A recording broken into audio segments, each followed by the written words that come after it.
জুলাই আন্দোলন দমনে বেপরোয়া ছিল আইন শৃঙ্খলা বাহিনী। আন্দোলনকারীদের হঠাতে সাউন্ড গ্রেনেড, টিয়ার শেল থেকে শুরু করে চলে নির্বিচার গুলি। এতে প্রাণ যায় অন্তত ১,৪০০ ছাত্র জনতার।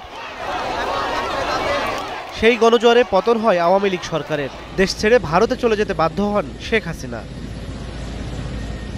এর ১.৫ বছর পর সাক্ষাৎকার দিলেন আন্তর্জাতিক সংবাদ মাধ্যম রয়টার্স, এএফপি ও দ্য ইন্ডিপেন্ডেন্টকে। তাতে তার দাবি, জুলাই হত্যাকাণ্ডে তার কোনো ব্যক্তিগত দায় নেই। এছাড়া আওয়ামী লীগকে বাদ দিয়ে যে সরকার গঠিত হবে, এমন যে কোনো সরকারের অধীনে তিনি দেশে ফিরবেন না, আপাতত অবস্থান করবেন ভারতেই। আরেক প্রশ্নে তিনি জানান, ভবিষ্যতে আওয়ামী লীগের নেতৃত্বে তার পরিবারের কেউ নাও আসতে পারে। আমাদের টাকা চুরি করে নিয়ে যায়। এ নিয়ে প্রধান উপদেষ্টার প্রেস সচিব সাংবাদিকদের প্রশ্নের জবাব দেন ফরেন সার্ভিস একাডেমির সংবাদ সম্মেলনে।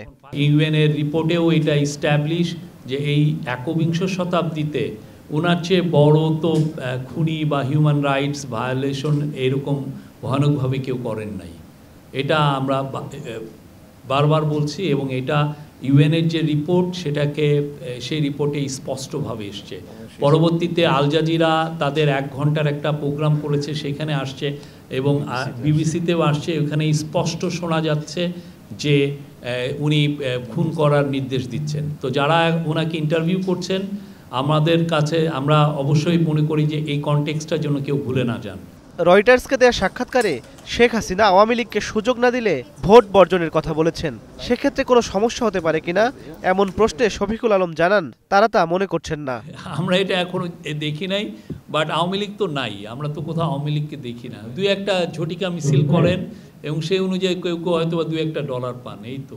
তিনি যে এই ভয়ানক রকমের হিউম্যান রাইটস ভায়োলেশন করছেন তার আমরা কোনো ধরনের কোনো মেনশনও আমরা দেখি নাই। এটা খুবই আনফর্চুনেট। এবং আমরা ওইটাও দেখেছি যে উনি ক্লেম করে, আওয়ামী লীগ ক্লেম করছে ৪০০ জন মারা গেছে, কিন্তু কতজন মারা গেছে তাকে এটা আনকনটেস্টেড তাকে দেওয়া হচ্ছে।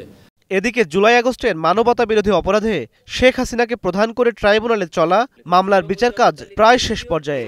এর রায় ঘোষণা কবে জানা যাবে ১৩ই নভেম্বর। ইমন মাহমুদ, স্টার নিউজ, ঢাকা।